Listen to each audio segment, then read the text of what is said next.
What it is, folks, your homeboy First back again with another episode of the realest, most entertaining sports show in the game. Yes, sir. Put it on some. As always, I'm very happy to have my brother Tim, G, Jacob here Yeah, man. with me. T, what the business is, dog. Man, everything rock solid, man. I'm sorry, folks, for not having what I usually have in the background, man. I'm at a secret location. But everything's rock solid. I'll be back at the house next weekend, and I have the CDs up and everything, and all the ambiance that you're looking for. America, I told y'all in one of my shout outs, my brother just purchased a palatial estate somewhere here in Mississippi. I can't tell y'all where the Bat Cave is. You know what I'm talking about? There he go. There he go. He ducked off in the Bat Cave today. But America, I tell you, this is sponsored by Statement T. That Statement T, every t-shirt you wear makes a statement. You see the statement that I'm making is coming across your screen right now. And I know it's some of y'all real ones that feel the same way that I do on this MLK holiday. Oh, yeah. That I can go from Martin to Malcolm real quick. You understand? No doubt. That's real. You know what I'm saying? You want to make that same statement. Y'all shot with Statement T. Make sure you get it from us. Don't be one of these folks out here capping that see our product and then go have some other sucker put it on the shirt. That's not a Statement T. That's just a T-shirt. You understand? My stuff is registered with the federal government. This name brand over here, but we're keeping it affordable for the people. That's right. Every T-shirt you wear makes a statement. You They know what Frank Lucas said. It's a name brand. I stand by it. I stand by it. I stand by it. But that's what it is. But we're going to go ahead and get to it. Just like Jackson State's women are doing. They getting to it. Week 2 of SWAC play. Woo. And it's more of the same. More dominance. More pressure. More pressure on the rest. They applying that pressure, ain't it? Putting that pressure on them, man. Avery Lennox told him about it. Shout out to her. That is a record. That is a record. That's a whole nother story. That's another show. Yeah, that's a whole nother show. We're going to have to get into that record later. But no, these women are applying pressure, dog. You know what I'm talking about? In the Alabama A&M game, they whooped up on them 79-52.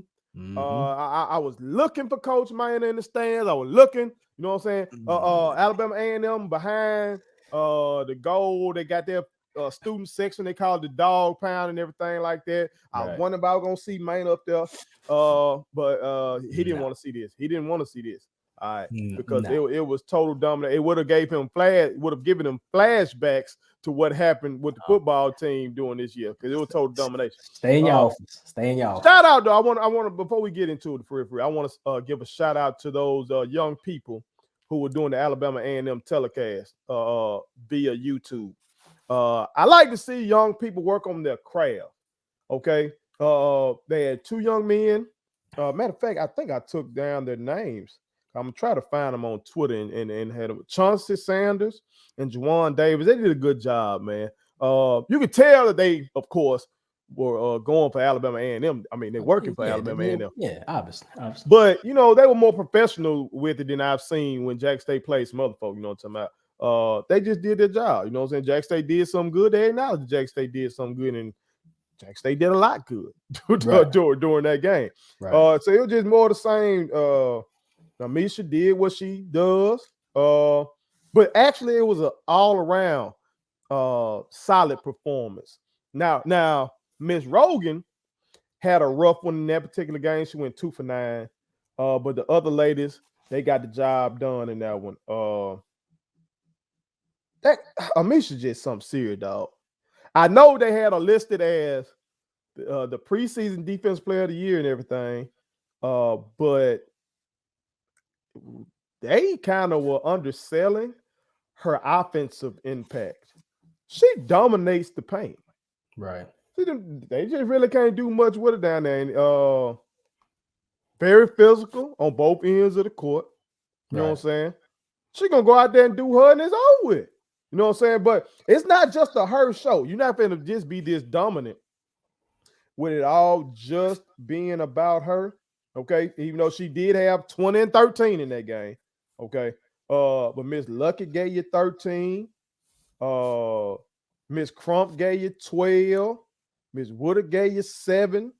Like I said, Rogan didn't shoot well. She only had 7 that game. But your team still wins by 27 points when your preseason player of the year only scores 7 points. Again, that speaks to the depth on the team, how Coach Reed has them playing together, and how they're playing good defense. They're playing defense on the string.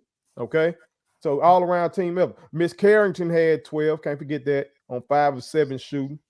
Then you got other girls that chipped in as well, man. I was very, very, very impressed with that performance. And then they followed that up versus Prairie View today as we tape, whooping up on them 87-52. I was hoping they were going to end up with the 40 piece. You know what I'm talking about? 40 piece green bean and a yam. But with a sweet tea. With a sweet tea. Don't add no sweet tea to it now. Oh my God. Another dominant day by Miss Williams Holiday, 15-13, walking double 2 times. You know what I'm talking about, as I tweeted out. But Rogan got back on track in this game, went 9 for 17, and she saw somebody. She saw one.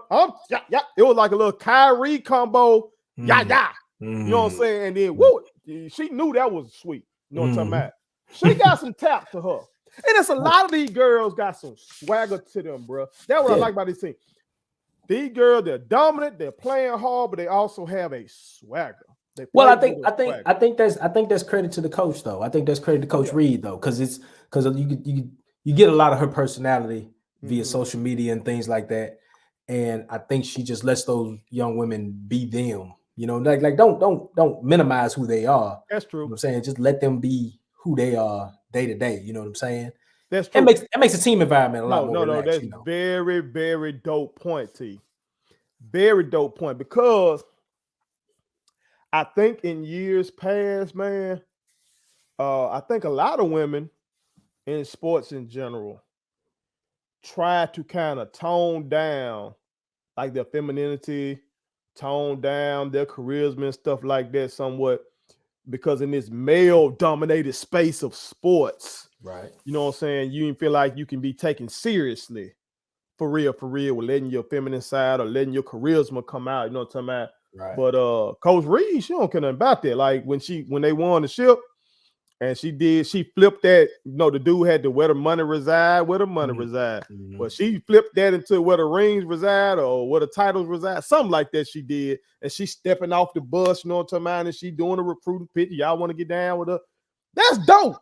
Yeah, you know what I'm saying. Yeah. So, and you know, I know in the WNBA, I see a lot of ladies.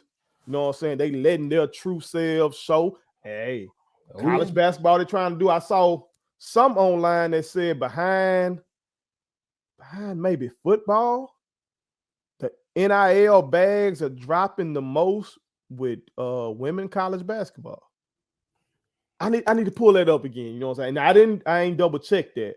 You know what I'm saying? But I can see that. Yeah, it makes sense. You know, basketball players are visible. We know women in our culture, you know, in a lot of households control the purse strings. So it makes sense to market them. You know what I'm saying? So you're absolutely right. I think that's good for business. It's good for your team. Yeah. It's good for your girls' marketability. If they just get to show who they are and while they're doing their thing. You know what I'm talking about? Yep. And these girls got that. They got a swagger. They play like they're back-to-back SWAC champs and like they want more. Mm-hmm. They keep rolling like this. Somebody got something on their hand in that opening round game, that NCAA tournament. Right. They fuck around and get got. But you know what, though? This could be a good year, though. Maybe. Because... yeah, it is a good year. It's a good year. I'm just thinking about who could be the ones right now. For sure, South Carolina. Connecticut slid with the injury to Bukers. It ain't been just like this big behemoths. Like no way you gonna beat them. It's very different. It's very different right now in terms of women's college ball. I mean, it's a lot of parity there. They gonna fuck around because I these mean, girls are hooping. They gonna go into that tournament. You know, the They gonna go Stanfords, the into that tournament, Louisvilles, dog, NC with a lot of States. confidence. Yeah. Well, I mean, because they played the right schedule. You know, they played Miami, they played Texas, they played Mississippi State, they played teams, and they've gotten the ability. They got the confidence now to say we can go out here and play with these girls. Like, this ain't no question. We can play with these women. So I totally think it's a chance that they could sneak somebody in the tournament if the NCAA does what they're supposed to do rankings wise and don't treat them like a 16. Look at their schedule, look at what they've done before SWAC season, and go, hey, they don't need to be a 16. They're 15, they're 14, whatever. Mm-hmm. You know what I'm saying? Because I think a lot of times, I feel like, be honest with you, the committee, in years past, not this year, but just years past, they go look at the SWAC and they go, they're going to be 16 no matter what. Yeah. You know what I'm saying? Whereas, to me, I think they're better than Ivy League teams. Oh, no doubt. You know what I'm saying? Or MEAC teams, or whatever other teams you want to put out there that are 14, 15s. What they beat South Carolina State by, what, 60? Something like that. Yeah. When they met up against to get our lick back. Yeah. Like, just saying, man, the NCAA's got to do a better job of looking at team schedule and going, look, they play quality opponents. They dominated their conference. They don't need to be a 16 seed. They at least need to be a 14. mm-hmm. You know what I'm saying? Because they did their job, so. But I ain't no braggatologist, but I'm just talking about what I'm talking about. So no, that's real though. You know what I'm saying? Because when these girls performing, these women performing the way they are in conference. Again, it's early now. We only in week 2 of SWAC play. You know what I'm talking about? But the way they're rolling, I ain't no reason for me to think this won't continue. Yeah. You know what I'm saying? Yeah, it can. It definitely can. But anything can happen, of course, in the tournament and stuff like that. But if things continue like they are, these women gonna roll into it on a real high note. Oh, no doubt. Somebody gonna face a team that's not scared of y'all. Cause like you said, lost by 5 to Miami. Mm-hmm. 5, okay. Played Ole Miss, lost by 13. Yep. Lost by 14 to Texas. Lost by 4 to Arkansas. 4. Yeah. Now I'm gonna have to go give Troy a look. They lost by 17 to Troy. Lost by 8 to Mississippi State. Okay. Right. So, I mean, but Arkansas, okay, to just back that up, Arkansas is 11-5 right now in the SEC. They're 11-5. mm-hmm. Okay. Miami is 8-5 this year in the ACC. Mm-hmm. And of course, the ACC, they've got 6 ranked teams in the ACC. So they play a gauntlet of a schedule in the ACC. Mm-hmm. When you got 6 teams in the doggone top 25, So it's not like they just out here playing Rudy Poo. Oh, and then let me get to Texas, because that was Coach Schaefer and them. Yeah. Right now, Texas is 12-3. They're 5th in their conference right now. Mm-hmm. But they got 5 ranked teams in their conference. So Jackson State did their job. They went and they found everybody found somebody in the who's of conferences, and they said, we want you, and we want you. Mm-hmm. And no matter how this thing go down, we gonna get down with the best.